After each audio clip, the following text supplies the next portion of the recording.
எல்லாத்தையும் நொடியோட விட்டுடுது.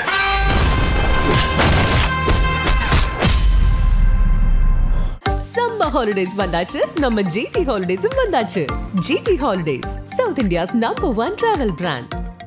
உங்கள் லெஜண்ட் சரோனாவில் அக்ஷய திருதியை முன்னிட்டு தங்க நகைகளுக்கு பவுனுக்கு ரூபாய் 2000 தள்ளுபடி. ஏப்ரல் 22 முதல் மே 4 வரை.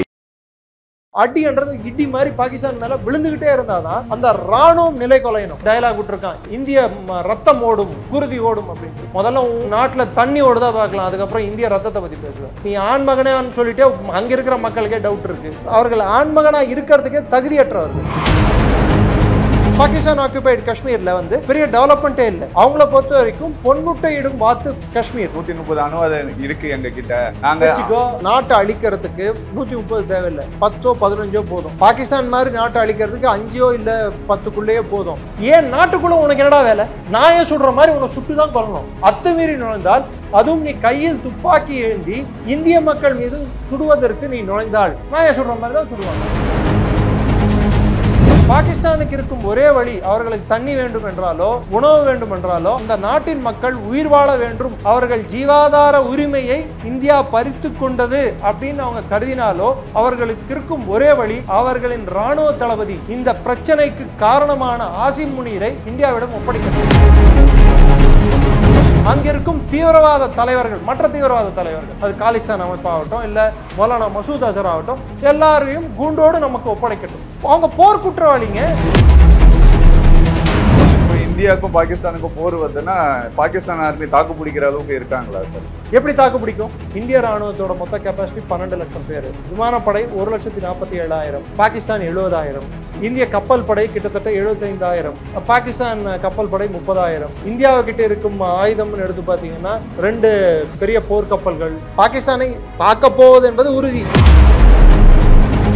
ராணுவ மந்திரி அமெரிக்கா தான் எங்களுக்கு பணம் கொடுத்தான், நாங்க தீவிரவாத இயக்கங்களை எங்க நாட்டில் வைத்து தான் நாங்கள் இயக்கிக் கொண்டிருக்கிறோம் அப்படின்னு அவனே ஒரு ஸ்டேட்மெண்ட், செல்ஃப் இன்கிரிமினேட்டரி ஸ்டேட்மெண்ட். அது இங்க இருக்கும் சில மூடர்கள், கயவர்கள் இதை ஹிந்து டெரர்னு கட்டமைக்கிறாங்க. அவங்க நாட்டோட டிஃபென்ஸ் மினிஸ்டர் சொல்றான் இல்ல நாங்க தான் பண்ணோம்னு சொல்லிட்டு. பாகிஸ்தானோட நடவடிக்கை என்னவா இருக்கும் சார்? வைத்த வாயை அடிச்சுட்டு அமெரிக்கா முன்னாடி, UN முன்னாடி, எல்லாரும் முன்னாடி போய் நிற்பான். பாகிஸ்தான் காக்கி யூனிஃபார்ம் போட்ட ராணுவத்தின் ரத்தம் கசிந்தால் பிரச்சனை முடியும். நம்ம கூட டிஃபென்ஸ் எக்ஸ்பர்ட் டாக்டர் நிரஞ்சன் அவர்கள் நம்மோடு இருக்கிறார். வணக்கம் சார். ஜெயின் வணக்கம் சார். இந்த காஷ்மீர் அட்டாக்கு அப்புறம் பாத்தீங்கன்னா நம்ம இந்தியா தரப்புல இருந்து இந்த நதிநீர் ஒப்பந்தம் இதெல்லாம் ரத்து பண்ணியிருந்தாங்க. இந்த அனீஃப் அப்பாசின்றவர் பாத்தீங்கன்னா எங்க கிட்ட 130 அணு ஆயுதம் இருக்கு, எங்களால என்ன பண்ண முடியுமோ பண்ணுவோன்ற மாதிரி விஷயங்கள்லாம் பேசியிருந்தாங்க. இதை நீங்க எப்படி சார் பாக்குறீங்க? பல முறை கண்மூடித்தனமான தாக்குதல்கள் நடந்திருந்தாலும் குறிப்பிட்டு இந்துக்களை குறிவைத்து பண்ண தாக்குதல் இதுதான். இதுக்கு கொஞ்சம் முன்னோட்டம், இப்போ ரீசெண்ட் முன்னோட்டம் போனோம்னா February 7 காஷ்மீர் சாலிடாரிட்டி டேன்னு கொண்டாடுவாங்க அவங்க பாகிஸ்தான்ல. அதுல பல்வேறு தீவிரவாத அமைப்புகளும் இராணுவமும் ஒன்றா உட்கார்ந்து காஷ்மீருக்கு என்ன தீர்வு அப்படின்னு சொல்லிட்டு, அதாவது சம்பந்தப்படாத நபர்கள் சம்பந்தம் இல்லாத விஷயத்த உட்கார்ந்து பேசுவாங்க, என்ன தீர்வுன்னு சொல்லிட்டு பேசும்போது அதுல ஹமாஸோட அமைப்போட சில தலைவர்களும் சில முக்கியமான ஆட்களும் அதில் பங்கேற்றார்கள். இப்ப நடந்த தீவிரவாத தாக்குதலுக்கும் ஹமாஸோட இயக்கத்தின் சில பேருக்கும் டைரக்டா தொடர்பு இருக்குன்னு சொல்லிட்டு இஸ்ரேலோட உளவு அமைப்பு மொசாத் சொல்லி இருக்கு. அதன்படி இந்த தாக்குதலானது பெஹல்காமில் நடத்தப்பட்ட போது நீங்க அடிப்படையை எடுத்து பார்த்தீங்கன்னா 8 உளவுத்துறை அதிகாரிகள் அந்த இடத்தில் இருந்திருக்கிறார்கள். 8 உளவுத்துறை, மத்திய உளவுத்துறை அதிகாரி, அதாவது IBன்னு சொல்றோமே, அந்த அதிகாரிகள் இருந்திருக்காங்க. அதை தவிர்த்து இது நான் சொல்லுங்க, இது எல்லாம் ரிப்போர்ட்டட். ஒரு நேவல் ஆபீசர் இருந்திருக்கார், அதுக்கப்புறம் ஒரு ஏர்ஃபோர்ஸ் ஆபீசர் கார்பரல் ஒருத்தர் இருந்திருக்கார். இதுல நேவல் ஆபீசர் நர்வால் என்றவரும் ஒரு IB ஆபீசரும் கொல்லப்பட்டனர். அந்த நர்வால் என்ற அவரோட மனைவி கொடுத்த ஸ்டேட்மெண்ட்டும் சப்சிக்வெண்டா பேப்பர்ல வந்த எல்லாரும் பரவலா பார்த்த ஸ்டேட்மெண்ட்டும் 20 பேர்களின் ஆடைகளை, அதுவும் குறிப்பிட்டு யார் அங்க ஆண்களாக இருக்கிறார்களோ அவர்களை குறிப்பிட்டு தாக்கியுள்ளார்கள். ஆடைகளை அகற்ற சொல்லி அவர்கள் இந்துக்களா முஸ்லிம்களான்ட்டு ஐடென்டிஃபை பண்ணி ஆணுறுப்பை வச்சு, அதுக்கப்புறம் பாயிண்ட் பிளாங்க் ரேஞ்சில், it is nothing but an execution style. இது ஹமாஸ் வந்து போன வாட்டி அக்டோபர் மாதம் 7ஆம் தேதி 2023 ஒரு தாக்குதல் நடத்துனாங்க பார்த்தீங்களா? அந்த தாக்குதல்லையும் என்ன அந்த வாட்டி குழந்தைங்களை எடுத்துகிட்டு போயிட்டு அவனை தூக்கி அடித்தாங்க, லேடிஸை கொன்னாங்க, மனபங்கம் படுத்துனாங்க. அதால் உலகம் ஃபுல்லாக அதுக்கு பெரிய ஒரு அதிர்வலை இருந்தது. இந்த வாட்டி வெறும் இந்துக்களை மாத்திரமே, அதுவும் ஆண்களை மாத்திரமே குறிவைத்து தாக்கியுள்ளனர். அங்க பாதிக்கப்பட்டவங்க கூட சொல்லியிருந்தாங்க, 2 தரப்பா பிரிச்சு நிக்க வச்சிருந்தாங்க, முஸ்லீம்களும் இந்துக்களையும் தனியா பிரிச்சு. அப்போ இந்த தாக்குதலானது நீங்க எப்படி பார்க்கணும்டான்னா, இது டோட்டலாவே இது ஒரு இனக்கலவரம், இன வன்முறை. இந்த மாதிரி வன்முறை காஷ்மீருக்கு புதுசல்ல. காஷ்மீர்ல நடந்த ஜீனோசைடு என்பது, இந்த இந்துக்களின் மீது கட்டவிழ்க்கப்பட்ட அராஜகம் என்பது 1990களிலேயே நடந்தது. அதை திரும்பியும் ரீசைக்கிள் பண்ணி புதுவிதமாக அதை தொடங்கணும்னு சொல்லி அட்டம்ப்ட் தான் இந்த அட்டம்ப்ட். அப்போ நம்ம பார்க்கணும். ஏன்னா காஷ்மீரில் வந்து இனி பொருளாதார வளர்ச்சி நடந்துட்டு இருக்கு. ஆர்டிகல் 370 எடுத்த பிற்பாடு டூரிசம் வளர்ந்துட்டு இருக்கு. டூரிசம் அது அந்த பொருளாதார வளர்ச்சி அடைஞ்சா ஆட்டோமேட்டிக்காக அந்த பக்கம் இருக்கிற பாகிஸ்தான் கட்டுப்பாட்டில், இன்னும் அத்துமீறி அவங்க கட்டுப்பாட்டில் உள்ள பாகிஸ்தான் ஆக்குபைடு காஷ்மீரில் வந்து பெரிய டெவலப்மெண்ட்டே இல்லை. ஒரு பெரிய நகரம் ஒன்று கூட இல்லை. முசாஃபராபாத் அவங்க கேபிட்டலே கூட பெரிய கேபிட்டல் சிட்டி ஒன்றும் இல்லை. நம்மளோட 4ஆம் ரகம் நகரமோ இல்லை 5ஆம் ரகம் நகரங்களோ அது கூட தான் ஒப்பிட முடியும். சின்ன டவுனாக தான் அவங்க வச்சிருக்காங்க. பல்வேறு இடங்களுக்கு எலக்ட்ரிசிட்டி கூட போய் ரீச் ஆகலை. அவங்கள பொறுத்த வரைக்கும் பொன்முட்டை இடும் வாத்து காஷ்மீர். ஏன்னா பாகிஸ்தானோட லைஃப் லைனே காஷ்மீர்னு ஏன் சொல்றாங்க எடுத்து பாருங்க.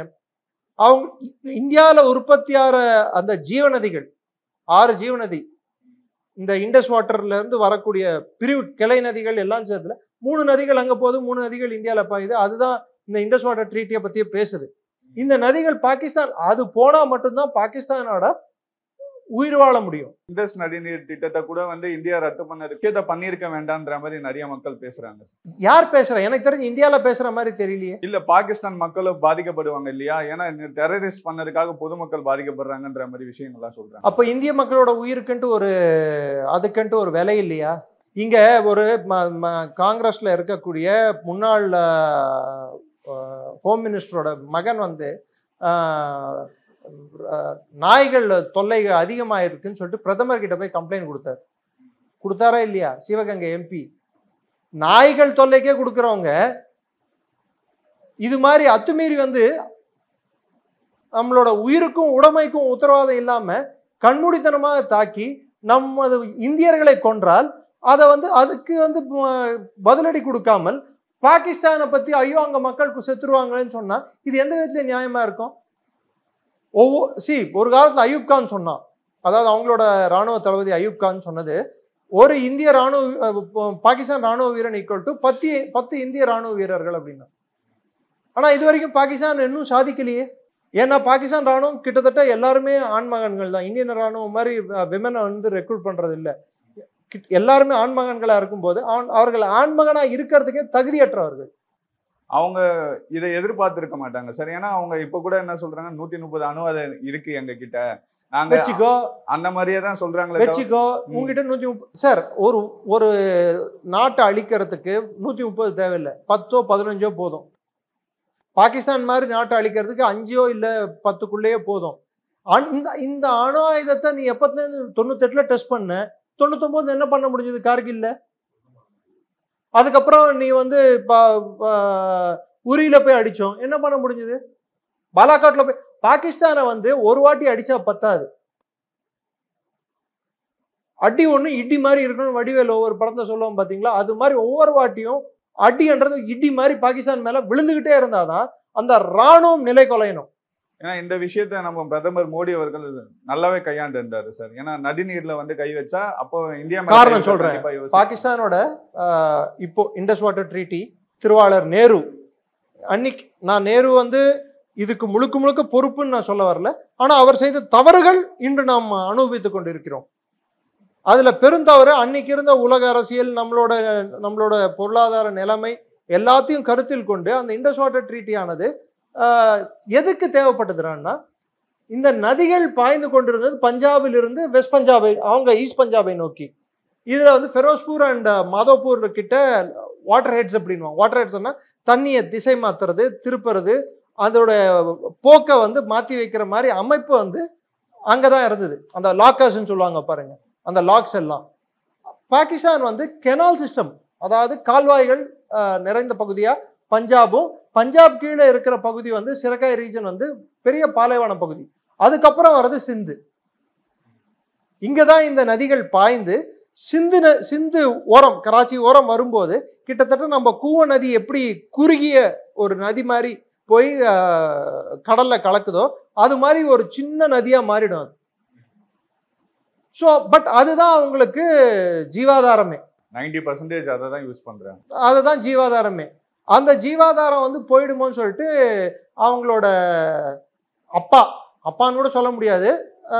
ஏன்னா பாகிஸ்தான் பிறந்ததுக்கு காரணம் பிரிட்டன். அன்னைக்கு கிரேட் பிரிட்டன், இன்னைக்கு லிட்டில் பிரிட்டன், இன்னைக்கு லண்டனிஸ்தான் அப்படின்றாங்க லண்டனை. ஸோ அவங்க அப்பங்கிட்ட போய் சொன்னான் அவன், எனக்கு தண்ணி வரல, அப்பா எனக்கு தண்ணி வரல அப்படின்னு சொல்லிட்டு. உடனே அவன் என்ன பண்ணான், வேர்ல்டு பேங்க்கும் இதுக்கும் சம்மந்தமே இல்லை. வேர்ல்டு பேங்க்கும் யூஎஸோட ப்ரெஷர்லையும் இந்தியா வந்து அன்னைக்கு இந்தியாவில் உணவு பஞ்சம் இருந்தது. அன்னைக்கு இந்த அக்ரிமெண்ட்டை சைன் பண்ண வச்சாங்க. அந்த அக்ரிமெண்ட் படி 70% 80% தண்ணி வந்து பாகிஸ்தானுக்கும், 20% தண்ணி 3 கிளையாறுகளின் தண்ணி நமக்கும், 3 கிளையாறுகளின் தண்ணி பாகிஸ்தானுக்கும் பிரிக்கப்பட்டது. அதில் 70 to 80% தண்ணி பாகிஸ்தானுக்கு போயிட்டு இருந்தது. அன்னைக்கு இருந்த நம்மளுக்கு இருந்த கெப்பாசிட்டியில, நம்மளுக்கு இருந்த இன்ஃப்ராஸ்ட்ரக்சர்ல, பொருளாதாரத்தில் நம்ம வந்து மிகப்பெரிய அளவில் டேம்ஸோ இல்லை மற்ற தண்ணி தேக்கி வைக்கிறதுக்கான இடங்களோ நம்மளால கட்டமைக்க முடியல. அதனால அளவுக்கும் மீறிய தண்ணி பாகிஸ்தானில் பாய்ந்து கொண்டு இருந்தது. இது பாகிஸ்தானுக்கு சாதகமா இருந்தது. இன்னைக்கு டிப்ளமேட்டிக் ஸ்டெப் அப்படின்னு ஒன்று எடுக்க போகும்போது முதல்ல அடிமடியில கை வச்சாதான் பாகிஸ்தான் அடங்குவான். உங்களோட பார்வைக்கு பாகிஸ்தானின் பொருளாதாரத்தில் 25% இந்த சிந்து நதியை ஒட்டி நடக்கிறது. அதாவது இந்த இண்டஸ் வாட்டர் ட்ரீட்டியை ஒட்டி நடக்குது. அவங்களோட ஜிடிபியில் 25%. பாகிஸ்தானோட சராசரி ஜிடிபி இந்த ஆண்டு நிதியாண்டுக்கு $325 $350 பில்லியன் அதுக்குள்ள வரும். அப்போ நீங்க கணக்கு போட்டுக்கோங்க, அந்த பொருளாதாரத்தில் கிட்டத்தட்ட 25%ன்னா இந்த வருடம் பாகிஸ்தானோட கடன் மாத்திரம் $280 பில்லியன். $325 பில்லியன் அவங்க பொருளாதாரத்தில், $280 பில்லியன் அவங்க கடன். அப்போ அதாவது 80% கடன். அதுல 25% இந்த நதிநீர் இதை ரத்து செய்யும் உரிமை இந்தியாவுக்கு உண்டு. வியனா கன்வென்ஷன் படி நம்ம ரத்து செய்யல, தள்ளி வைத்திருக்கிறோம். இது நம்ம 2023 பாகிஸ்தானுக்கு தெரிவிச்சிட்டோம். அன்னைக்கு நாங்கள் ஒப்பந்தம் போட்டதுக்கு வந்து காரணங்கள், காரியங்கள், அன்றிருந்து சூழ்நிலை வேறு, இப்போ இருக்கும் சூழ்நிலை வேறு, இப்போ இருக்கும் தேவைகள் வேறு. ஸோ இதை வந்து நம்ம மறுபரிசீலனை செய்யணும், நாங்கள் வந்து மறு ஆய்வு செய்யணும்னு சொல்லி நம்ம அனுப்பிட்டோம். ஆனால் இப்போ அவங்க பண்ண தாக்குதலால அதை துரிதப்படுத்தி இருக்கோம், அவ்வளோதான். அவங்க சைட்ல இந்த சிம்லா ஒப்பந்தத்தை வந்து ரத்து பண்றோன்ற மாதிரி சொல்லி பண்ணு, எனக்கு என்ன பிரச்சனை, இந்த கோடை நானும் தாண்ட மாட்டேன், நீயும் தாண்ட கூடாது, தாண்டா செத்துருவேன் அப்படின்னு பாருங்க. சிம்லா அக்ரிமெண்ட்டை கேன்சல் பண்றதால எனக்கு நல்லதுதான். இப்போ இந்த தண்ணி போகாதனால 16 மில்லியன் ஹெக்டேர் பாகிஸ்தான்ல விளைநிலங்கள் பாலைவனமா மாறும். சரி, அது பாலைவனமா மாறதை விட்டுருங்க, நில அடி தண்ணீர், அதாவது அவங்க கிரவுண்ட் வாட்டர் லெவல் கீழே விழுந்துரும். கிரவுண்ட் வாட்டர் லெவல் கீழே விழுறது இல்லாம அவங்க, நான் சொன்ன பாருங்க, கெனால்ஸ், இந்த அவங்க பாகிஸ்தான்ல புது கெனால்ஸ், புது கால்வாய்கள் கட்டுவதற்கு இந்தியாவிடம் வற்புறுத்தி 10 தவணைகளாக 6 கோடி பவுண்ட்ஸ் இந்தியா மீது அழுத்தம் கொடுத்து, இந்தியா இதுக்கு காசு கொடுக்கணும் பாகிஸ்தானுக்குன்னு சொல்லி அழுத்தம் கொடுத்து தரப்பட்டது 10 தவணைகளாக. அதை வச்சுதான் பாகிஸ்தான் வந்து கெனால்ஸே கட்டிக்கிட்டாங்க, அதாவது கால்வாய்களை கட்டிக்கணும். அந்த கால்வாய்கள் மூலம் தான் இந்த விவசாயம் தொடர்ந்து கொண்டு இருக்கு. அந்த கால்வாய்கள் பாகிஸ்தானை பொறுத்த வரைக்கும் 2 பர்பஸ் சர்வ் பண்ணுது. ஒன்று வந்து இயற்கையான அரண்களாக இந்திய ராணுவம் வந்து உள்நோக்கி போகும்போது இந்த கால்வாய்களை தாண்டி தான் போகணும். கால்வாய்கள்னா இது ஒன்றும் நம்ம ரோடோரம் இருக்கிற காவா மாதிரி இருக்காது, விரிந்து அகலமா இருக்கக்கூடிய கால்வாய்கள். அது ஒவ்வொரு கால்வாயும் தாண்டி போறதுக்கு டைம் எடுக்கும். அது நேச்சுரல் டிஃபென்ஸா மாற ஆரம்பிச்சது பாகிஸ்தானுக்கு. ஸோ அதை அவங்க மெயின்டைன் பண்ணிட்டு இருந்தாங்க. அது அவங்களுக்கு விவசாயத்துக்கும் யூஸ் ஆகிட்டு இருந்தது. இந்தியா ராணுவத்தை உள்நோக்கி செல்வதற்கு கட்டுப்படுத்தவும் அது பெரிய அரண்களா யூஸ் ஆச்சு. இப்போ என்ன ஆகும், தண்ணி போகாதனால அந்த கால்வாய்கள் வெற்றி போயிடும். ரெண்டாவது, அவங்க விளைநிலங்கள் பாலைவனங்களாக மாறும். டிசம்பர் மாதத்தில் அவர்களுக்கு உணவு தட்டுப்பாடு வரும் என்று ஒரு பரவலா எல்லாரும் பேசிட்டு இருந்தாங்க டிசம்பர்ல. அது இப்போ ஆமா, இப்போ இந்த ஜூலை ஆகஸ்ட்லயே வந்துடும் அந்த உணவு தட்டுப்பாடுன்றது. கிடைக்காது, உணவு காலி ஆயிடும். உணவு இல்ல, தண்ணி இல்லை அப்படின்னா அங்க இருக்கும் மக்கள் யார் மீது திரும்புவார்கள்? இவங்க பண்ற தப்புக்காக பொதுமக்கள் பாதிக்கப்படுறோம், நீங்க ஏன் இந்தியா கிட்ட பிரச்சனைக்கு போறீங்கன்ற மாதிரி. அதுதானே நம்மளுக்கு தேவை. பாகிஸ்தான் ராணுவத்தை பாகிஸ்தான் பொதுமக்கள் அவர்கள் ராணுவ வீரர்கள் அந்த காக்கி உடை அணிந்து அந்த பேடிகளை ரத்தம் கசிய வேண்டும் என்பதுதான் என்னோட நிலைப்பாடு.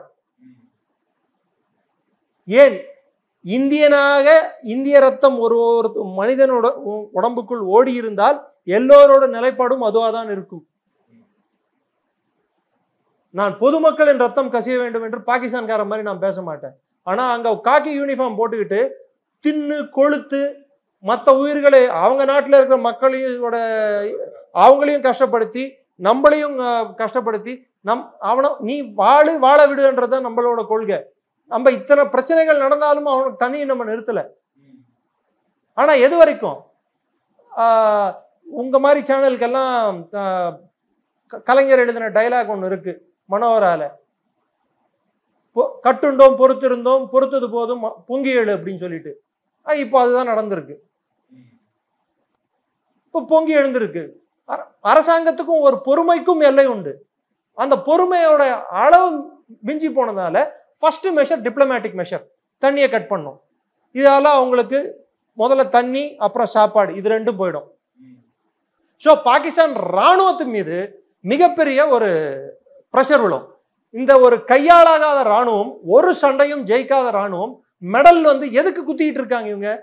இந்திய வீரர்களை, இந்திய ராணுவ வீரர்களை கொன்னதுக்கோ இல்லை இந்திய ராணுவத்தை ஜெயிச்சதுக்கோ இல்லை, அப்பாவி இந்திய பொதுமக்களை கொன்றதற்கு, அவர்கள் நாட்டிற்குள்ளேயே பலூச்சிஸ்தான் மக்களை கொல்வதற்கு, கைபர் பக்தூன்வாவில் மக்களை கொல்வதற்கு. இதுக்கு எதுக்குடா மெடலு? மக்களை நீ கொன்றதுக்கு, அதுக்கு முன்னாடி ஈஸ்ட் பாகிஸ்தான்ல இருந்த வங்கதேச மக்களை கொன்றதற்கு, ரேப் செய்ததற்கு, மானபங்கம் படுத்தியதற்கு, இதுக்கு எதுக்குடா மெடல் உங்களுக்கு எல்லாம்? இதுக்கு எதுக்கு புனித குரானை யூஸ் பண்றீங்க? இதுக்கு எதுக்கு இஸ்லாம அசிங்கப்படுத்துறீங்க? உங்க மதத்தை அசிங்கப்படுத்துறது இல்லாம உலக நாடுகள்ல இருக்க மற்ற முஸ்லிம் நாடுகளையும் சேர்ந்து இல்ல கலங்கப்படுத்துறீங்க. அதெல்லாம் இன்னைக்கு எந்த முஸ்லிம் நாடும் பக்கம் இல்லையே. அரபு நாடுகள் எதுவுமே உங்களுக்கு யாருமே இல்லையே. சரி, அது போட்டோம். நீங்க நெக்ஸ்ட் இதுக்கு வந்தீங்க, சிம்லா அக்ரிமெண்ட் பத்தி. சரி, சிம்லா அக்ரிமெண்ட் எதனால் இடப்பட்டது? 1972 சிம்லா அக்ரிமெண்ட் கையெழுத்து இட வேண்டிய காரணங்கள் கிட்டத்தட்ட 93,000 பாகிஸ்தானி, அதாவது அவங்களோட பாராமிலிட்டரி ஆர்மி எல்லாம் சேர்த்து 96,000 பேர் நம்ம கிட்ட கைதிகளாக இருந்தாங்க. 93,000 பேர் கைதிகளாக இருந்தாங்க. அதாவது பங்களாதேஷ் சண்டை முடிந்த பிற்பாடு அவர்களின் அங்கிருந்த ராணுவ தளபதி டைகர் நியாசி, இம்ரான்கானின் நெருங்கிய உறவினர். ஏன்னா இம்ரான்கானோட பேரும் இம்ரான்கான் நியாசி. அன்று தோர்த்து போய் கையெழுத்திட்டார் பாருங்க, அந்த ஆள் பேரு அமீர் அப்துல்லா கான் நியாசி. ஸோ அந்த நியாசி கையெழுத்திட்டு பாகிஸ்தானை நான் போறேன் இனிமேல் இது பங்களாதேஷ்னு சொல்லிட்டு போகும்போது நம்ம அவர்களை கைதிகளாக, போர்க்கைதிகளாக நாம் எடுத்துக்கொண்டோம். அந்த போர்க்கைதிகளை விடுவிப்பும் பணியில் புட்டோ பேச்சுவார்த்தைக்கு இங்கே வந்தான். இன்னைக்கு அவனோட பேரன் தான் டயலாக் விட்டுருக்கான், இந்திய ரத்தம் ஓடும், குருதி ஓடும் அப்படின்ட்டு. முதல்ல உன் நாட்டில் தண்ணி ஓடுதா பார்க்கலாம், அதுக்கப்புறம் இந்திய ரத்தத்தை பத்தி பேசுவேன். நீ ஆண் மகனேன்னு சொல்லிட்டே அங்க இருக்கிற மக்களுக்கே டவுட் இருக்கு. அவங்க நாட்டுக்குள்ளேயே ஒரு போர் வர அவனை புட்டோ, அதாவது பிலாவல் புட்டோக்கு இன்னொரு பேர் என்ன தெரியுமா பாகிஸ்தான்ல அவங்க கூப்பிடுறது? பில்லு ராணி. வேணும்னா நீங்க டைப் பண்ணி பாருங்க, பிலாவல் புட்டோ அப்படின்னு போட்டா பில்லு ராணி அப்படின்னு வரும் பாருங்க. ரெண்டும் கட்டான் அப்படின்னு சொல்றாங்க அவனை. ஸோ இப்பேற்பட்டவர்கள் வாய்க்கு வந்ததை பேசினால் நம் அதை பொறுத்து பார்ப்போமா? சைலண்டா இருக்கணுமா? ஸோ இந்த சிம்லா அக்ரிமெண்ட் வரும்போது இது ரெக்கார்டடாகவே எழுதியிருக்கிற புக்ஸ்லயே இருக்கு. ஹஸ்கர், PN ஹஸ்கர்னு சொல்லிட்டு இந்திரா காந்தியோட செக்ரட்டரியா இருந்தவரோட புக்லயும் இருக்கு, மற்றவங்க எழுதியிருக்கிற நெரேஷன்ஸ்லயும் இருக்கு. அந்த சிம்லா அக்ரிமெண்ட் சம்பந்தப்பட்டு வேலை செய்தவர்கள், அந்த பீரியட்ல இந்திரா காந்தி அந்த பிரதமர் கீழே இருந்தவங்க எப்பயுமே ஒரு உச்சகட்ட பேச்சுவார்த்தை, அதாவது ஒரு நாட்டின் ஜனாதிபதி இன்னொரு நாட்டின் பிரதமர் இல்லை இன்னொரு நாட்டின் பிரதமரும் நம்ம ஜனாதிபதியும் பேசும்போது அங்கே சர்வ் பண்ணுவாங்க பாருங்க, டீ காஃபி பிஸ்கெட்ஸ் இதெல்லாம் சர்வ் இயல்பா இது வந்து நார்மலாக இருக்கிறவங்களுக்கு கொடுக்க மாட்டாங்க. இது வந்து ஒரு விதமாக இந்திய உளவு அமைப்பு சேர்ந்தவர்களே கூட உள்ளே போயிட்டு வரலாம். எல்லா சமயத்தையும் போகணும்னு தேவையில்லை. என்ன நடக்குது, என்ன ஓடிக்கிட்டு இருக்கு அப்படின்னு தெரிஞ்சுக்கிறதுக்கு ஒரு அண்டர்ஸ்டாண்டிங்காக இவங்க வந்து சர்வ் பண்ணுறதுக்கு உள்ளே போயிட்டு வருவாங்க. அது மாதிரி ஒரு நம்ம இந்திய உளவுத்துறை சேர்ந்த ஒரு ஆள் வந்து மிட் நைட் வரைக்கும் இந்த பேச்சுவார்த்தை நடந்துட்டு இருக்கு இந்திரா காந்திக்கும் புட்டோக்கும். கடைசியில் புட்டோ வந்து இந்திரா காந்தி கால்நடியில் உட்காந்து கெஞ்சிட்டு இருந்திருக்காரு. இந்த வாட்டி முடிஞ்சிருச்சு. விட்டா அவங்க காலை நக்கி பிழைப்பவர்கள் பாகிஸ்தானியர்கள். யார் காலை வேணாலும் நக்குவாங்க. Baden my language. அதுதான் பண்ணாங்க அவங்க. அன்னைக்கு புட்டோ இந்திரா காந்தி காலடியில் விழுந்து கெஞ்சி மன்றாடி, சரி இந்திரா காந்தி போனா போகட்டும்னு சொல்லிட்டு பெருந்தன்மையோடு போ அப்படின்னு சொல்லி விட்டாங்க. அந்த உடன்படிக்கையின் சில ஷரத்துகள் என்னவென்றால், 2 பேரோட நியூக்ளியர் இதை வந்து நம்ம மாத்திப்போம், ஒருத்தர் மேல ஒருத்தர் வந்து எதிர்த்தாக்குதல் பண்ண மாட்டோம், நம்மளோட பிரச்சனைகளை நாம சுமூகமா 2 பேரும் உட்காந்து தீர்த்துப்போம், 3வது பார்ட்டியை உள்ள விட மாட்டோம், நெக்ஸ்ட் நம்மளோட எந்த ஒரு விஷயமா இருந்தாலும் ஒரு நாடுக்கு அகேன்ஸ்டா இன்னொரு நாடு பிரச்சாரம் பண்ண மாட்டோம், ப்ராபகண்டா பண்ண மாட்டோம். இது எதையாவது பாகிஸ்தான் ஒரு நாளாவது கடைபிடித்து இருக்கிறதா? அப்ப நீ அந்த அக்ரிமெண்ட்டை கேன்சல் பண்றதுனால இப்ப என்ன பண்ண, காஷ்மீர்ன்றது 2 நாட்டுக்கு இடையே இருந்த பிரச்சனைன்னு சொல்லி சிம்லா அக்ரிமெண்ட் சொல்லுது. கரெக்டா? 2 நாடுகளுக்கு இருந்த பிரச்சனை இன்று நீ கேன்சல் பண்ணதால அது இந்தியாவின் உள்நாட்டு பிரச்சனை. இப்ப நீ உள்ள வந்து நீ தாக்குனா ஏன் நாட்டுக்குள்ள உனக்கு என்னடா வேலை? நாயை சுடுற மாதிரி உன்னை சுட்டுதான் கொல்லணும்.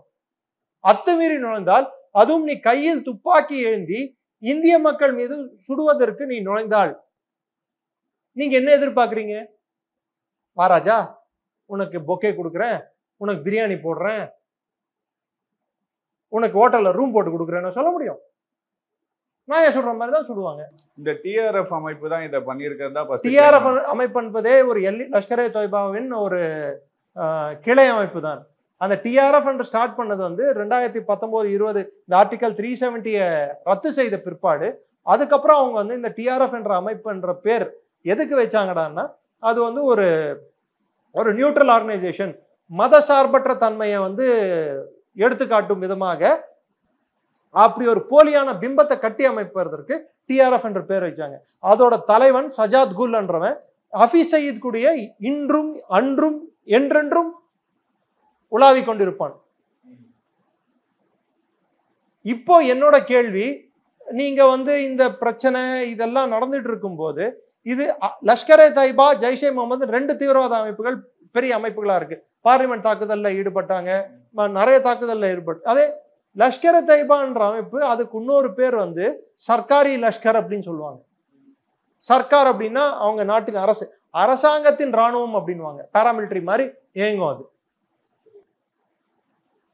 அவர்களின் ஏவல் படை தான் லஷ்கர் ஏ தொய்பா. அந்த ஏவல் படை அவர்கள் எப்பெல்லாம் ஏவி விடுகிறார்களோ அப்பெல்லாம் அவர்கள், ஏன்னா ஆசிம் முனீர் சொன்ன பிற்பாடுதான் இந்த வேலை நடக்கிறது. சோ அந்த ஏவல் படை இந்த வேலையை செய்தால், இப்போது நான் சொல்கிறேன், பாகிஸ்தானுக்கு இருக்கும் ஒரே வழி, அவர்களுக்கு தண்ணி வேண்டும் என்றாலோ உணவு வேண்டும் என்றாலோ, அந்த நாட்டின் மக்கள் உயிர் வாழ வேண்டும், அவர்கள் ஜீவாதார உரிமையை இந்தியா பறித்து கொண்டது அப்படின்னு அவங்க கருதினாலோ, அவர்களுக்கு இருக்கும் ஒரே வழி, அவர்களின் இராணுவ தளபதி இந்த பிரச்சனைக்கு காரணமான ஆசிம் முனீரை இந்தியாவிடம் ஒப்படைக்கட்டும்.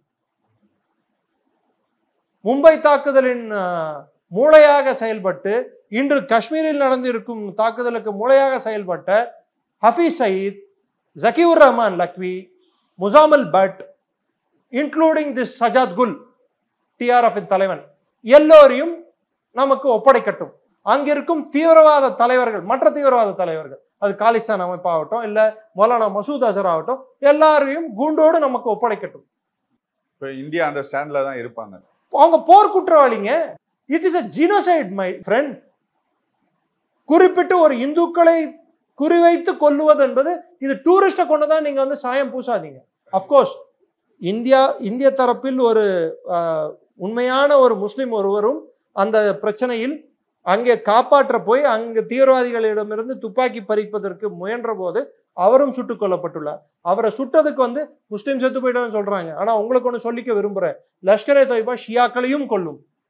அந்த இறந்து போன நபர் ஷியா. அதையே மறைக்கிறாங்க, அதையே மறைக்கிறாங்க. இந்த நியூஸ் எல்லாம் வந்து அவங்களுக்கு தேவைப்பட்ட மாதிரி யூஸ் பண்ணிக்கிறாங்களா சார்? தமிழ்நாட்டில் யூஸ் பண்றாங்க. திருச்சி எப்படி வேணாலும் நியூஸ் போடலாம், யார் வேணாலும் எது வேணாலும் எழுதலான்றது இங்க நடக்குது. இந்தியா முழுசா நடக்கல.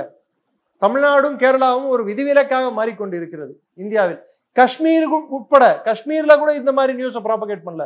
காஷ்மீரோட இன்றைய முதலமைச்சர் கிட்ட இண்டஸ் வாட்டர் ட்ரீட்டியை வந்து இது மாதிரி இந்தியா வந்து அபயன்ஸ், அதாவது தற்காலிகமாக நிறுத்தி உள்ளதே, நீங்க அன்றும் இன்றும் என்றுமே நாங்கள் அதை ஒற்றுக்கொள்ளவில்லைன்னு தான் சொல்லியிருக்காரு ஒமர் அப்துல்லா.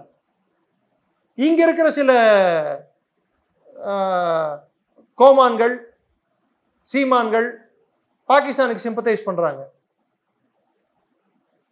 அந்த கோமகன்களுக்கு தெரிய வேண்டும் அங்கே காஷ்மீரிகளின் எண்ணம் என்னவென்று.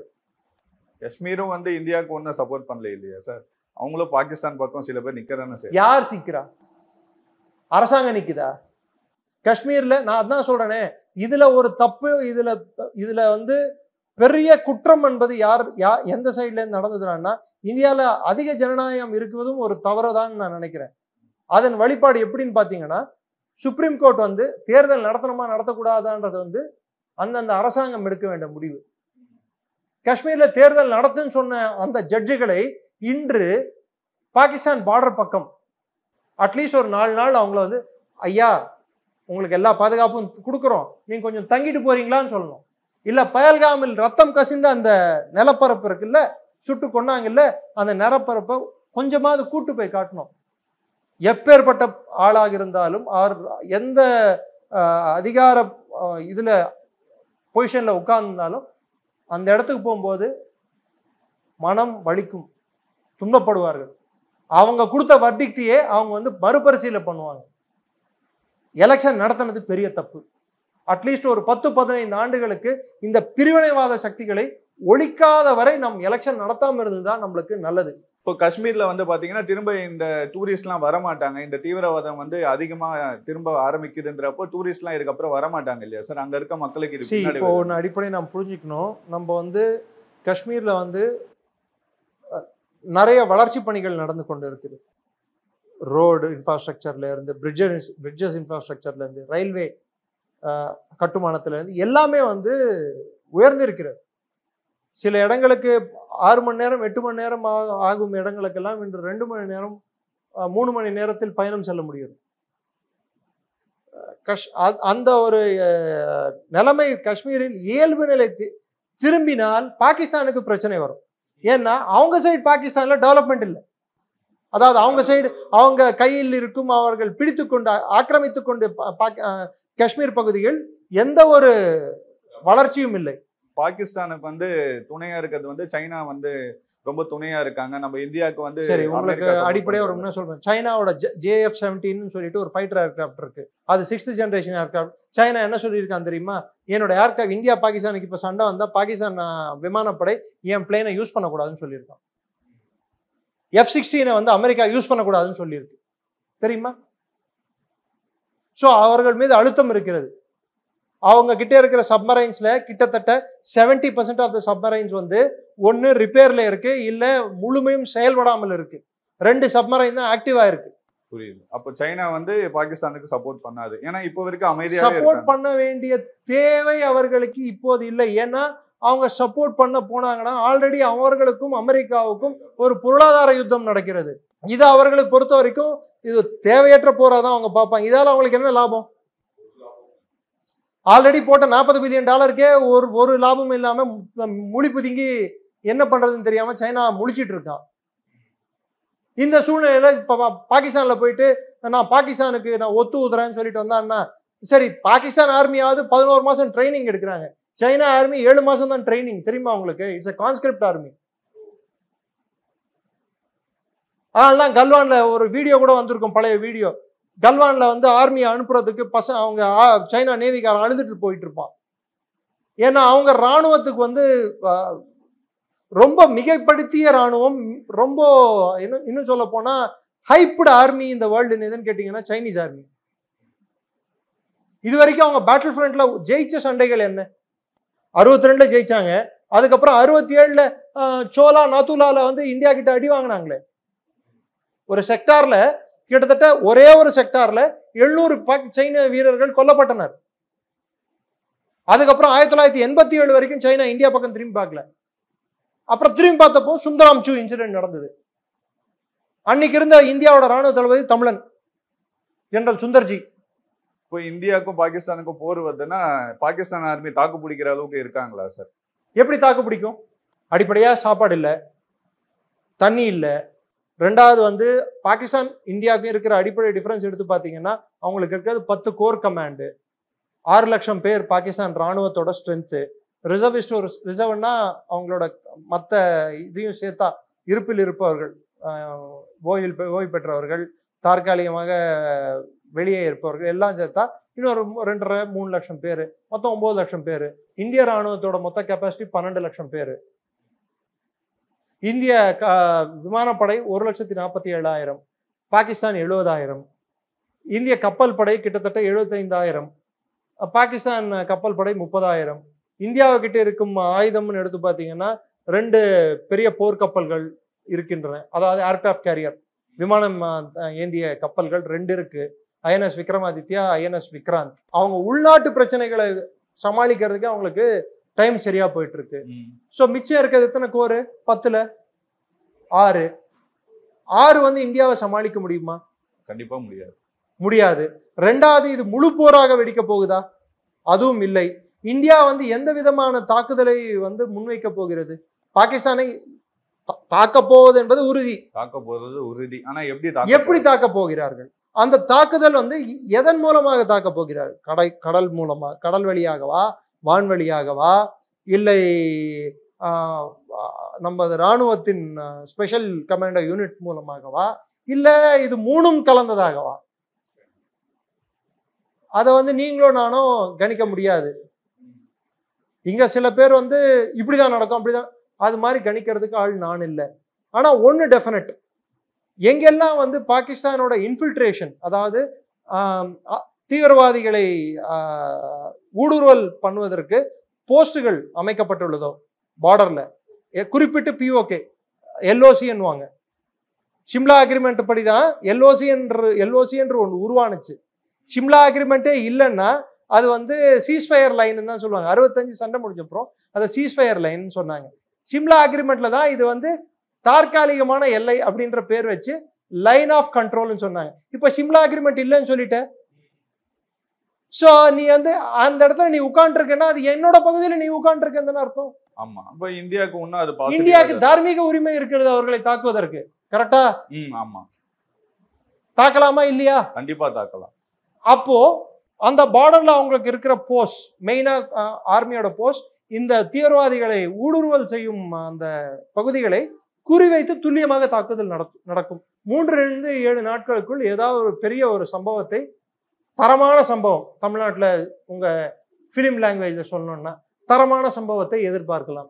இந்தியா தரமான சம்பவத்தை, ஆல்ரெடி தரமான சம்பவம் டிப்ளமேட்டிக் லெவல்ல கொடுத்துட்டோம். ஒரு அணுகுண்டு போடுறதுக்கு சமானங்க இந்த இண்டஸ் வாட்டர் ட்ரீட்டியை நிறுத்தினது. 61% பாகிஸ்தான் விவசாயம் பண்ணக்கூடிய மக்கள், அந்த நம்பி வாழக்கூடிய மக்கள் காலி. 91% அவர்களுக்கு தேவையான தண்ணீர் காலி. 16.4 மில்லியன் ஹெக்டேர் விளைநிலங்கள் முடிந்துவிட்டன. சோ இது என்ன காட்டுதுன்னு பாத்தீங்கன்னா, கிட்டத்தட்ட ஒரு அணுகுண்டு போட்டா என்ன எஃபெக்ட் நடக்குமோ பாகிஸ்தான் மேல, அந்த எஃபெக்டை வெறும் இண்டஸ் வாட்டர் ட்ரீட்டியை தள்ளுபடி செய்து, அதாவது அதை தள்ளி வைத்து புறந்தள்ளி பாகிஸ்தானை நாம் இன்று அவர்களுக்கு பாடம் புகட்டியுள்ளோம். அதனாலதான் பாகிஸ்தான் இது ஆக்ட் ஆஃப் வார் அப்படின்னு இருக்கான். போருக்கு நிகரானது, போருக்கு இது போர் தான் அப்படின்னு சொல்லி இருக்கான். சரி, நீ போர் தான் அறிவிச்சுட்ட, இப்போ ஷிம்லா அக்ரிமெண்ட்டையும் நீயே கேன்சல் பண்ணிட்ட. யானை தன்னையே மண்ணள்ளி கொட்டிக்கிற மாதிரி ஒரு தப்புக்கு இன்னொரு தப்பு மேல தப்பு பண்ணிட்டு போற.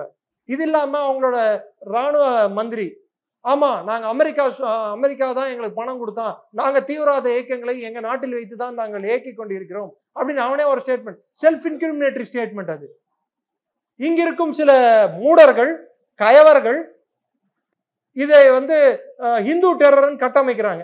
அவங்க நாட்டோட டிஃபென்ஸ் மினிஸ்டர் சொல்றான் இல்ல நாங்க தான் பண்ணோம்னு சொல்லி. இதுக்கு முன்னாடி நாங்க பண்ணிருக்கோம், ஆனா இந்த வாட்டி நாங்க பண்ணல, இதுக்கு முன்னாடி பண்ணனால இதை எங்க மேல பழி போடுறாங்கன்ற மாதிரி சொல்லிருக்காங்க. அது எங்க நாட்டுல தான் தீவிரவாத அமைப்புகள் இருக்கு, நாங்க தான் புகலிடம் கொடுக்குறோம், நாங்க தான் ட்ரைனிங் கொடுத்தோம், இதுக்கு அமெரிக்கா காசு கொடுத்தது, அது சோவியத் ரஷ்யா காலத்துல, அதுக்கப்புறம் நாங்க தான் பண்ணோம், ஹஃபீஸ் சயீத் உங்க நாட்டுல தான் இருக்கான், எல்லாம் உலகத்துக்கே தெரியும். இங்க இருக்கிறவங்க எப்படி முட்டு கொடுக்கலாம்?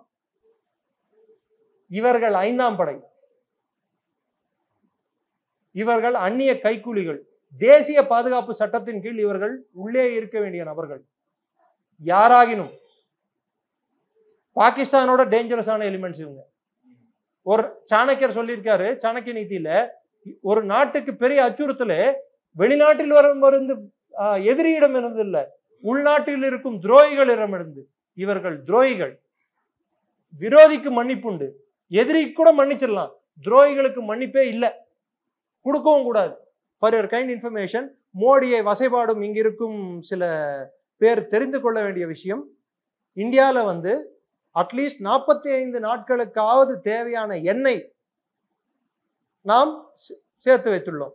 அதற்கு மகாராஷ்டிரா, மத்திய பிரதேஷ் போன்ற பல்வேறு இடங்களில் underground bunkers, underground silos மாதிரி நம்ம ரொம்ப ஆழமா போயிட்டு அங்க போயிட்டு தேக்க அதாவது கிடங்குகளை நாம் கட்டியுள்ளோம், எண்ணெயை தேக்கி வைக்கிற கிடங்குகளை.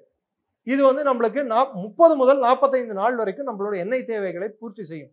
அப்படி இல்லைன்னா கூட இன்னைக்கு சவுதி அரேபியா ஆகட்டும், யுஏஇ ஆகட்டும், கத்தார் ஆகட்டும், ஏன் ரஷ்யா ஆகட்டும், இவர்கள் எல்லாம் எண்ணெய் உற்பத்தி செய்யும் நாடுகள். எந்த நாடுமே பாகிஸ்தானுக்கு ஆதரவு தெரிவிக்கவில்லை. பாகிஸ்தானோட நடவடிக்கை என்னவா இருக்கும் சார்? சரணடைவாங்களா இல்ல என்ன மாதிரி விஷயங்களை நெகோசியேட் பண்ணுவாங்களா இந்தியா கிட்ட? வைத்த வாயை அடிச்சுட்டு அமெரிக்கா முன்னாடி, யுஎன் முன்னாடி, எல்லாரும் முன்னாடியும் போய் நிற்பான். இப்பயே சவுதி அரேபியா கிட்டயும் யுஏஇ கிட்டயும் போய் கெஞ்சிட்டு இருக்காங்க, எப்படியாவது என்னை காப்பாத்து, எப்படியாவது காப்பாத்து அப்படின்னு சொல்லிட்டு. இந்த ஆதவன் படத்துல கெஞ்சுவான் பாருங்க வடிவேலு, அது மாதிரி கெஞ்சிட்டு இருக்கான். அதனால்தான் அவங்க டிஃபென்ஸ் மினிஸ்டர் காஜா அஷ்ரஃப் கண்ட இடத்துல போயிட்டு இப்ப யுஏஇல போய் கெஞ்சிட்டு இருக்கான். ஏன்னா பாகிஸ்தானோட ஃபாரெக்ஸ் ரிசர்வ்ஸ், ஒரு நாட்டுக்கு சண்டை பண்ணோம்னா கூட ஒரு பொருள் வாங்கணும், பொருள் வாங்குறதுக்கு அந்நிய செலாவணி வேணும். அந்நிய செலாவணி கையிருப்பு இல்லை, $9 பில்லியன் தான் இருக்கு. அந்த கையிருப்பு வச்சுட்டு என்ன பண்ண முடியும்? இந்தியாவோட கையிருப்பு எவ்வளவு இருக்குன்னு நினைக்கிறீங்க நீங்க? தோராயமா $700 பில்லியன். 9 எங்க, 700 எங்க? 4 trillion economy India, $325 billion economy Pakistan. 4 trillion, 1 trillion 1000 billion, 4000 billion நம்மளோட பொருளாதாரம்.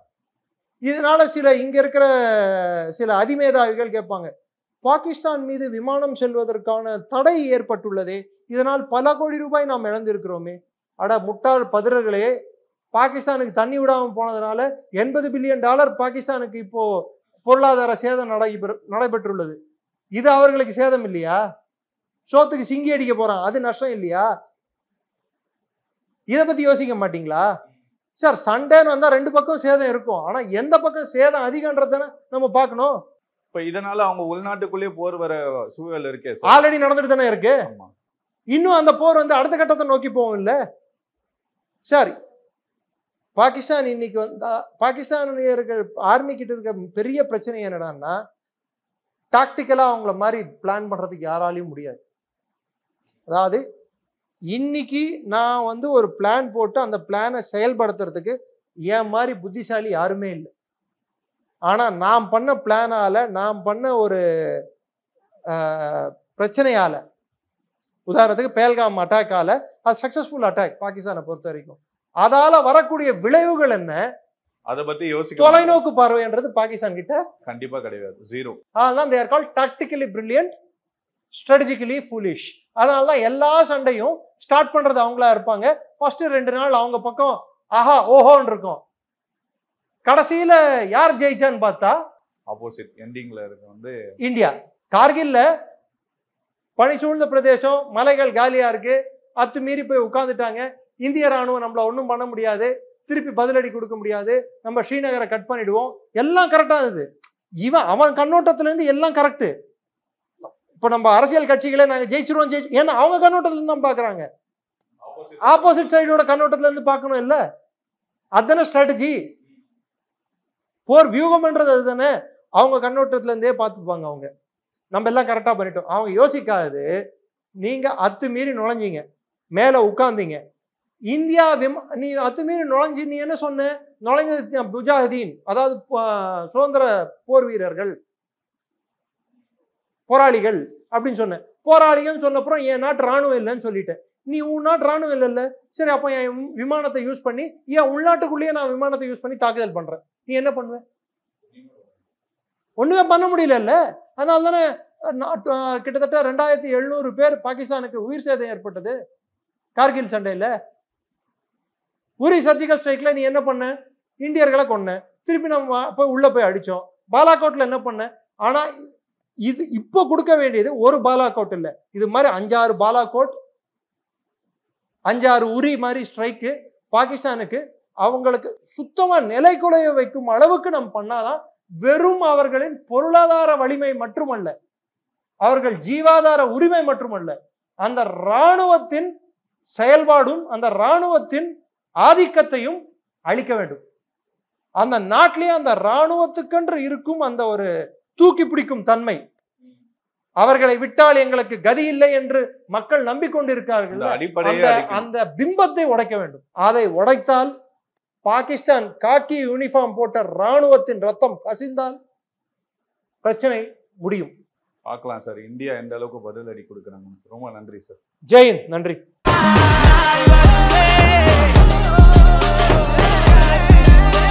சம்மர் ஹாலிடேஸ் வந்தாச்சு, நம்ம ஜிடி ஹாலிடேஸும் வந்தாச்சு. GT holidays, south India's #1 travel brand. உங்கள் லெஜண்ட் சரோனாவில் அக்ஷய திருதியை முன்னிட்டு தங்க நகைகளுக்கு பவுனுக்கு ரூபாய் 2000 தள்ளுபடி. ஏப்ரல் 22 முதல் மே 4 வரை.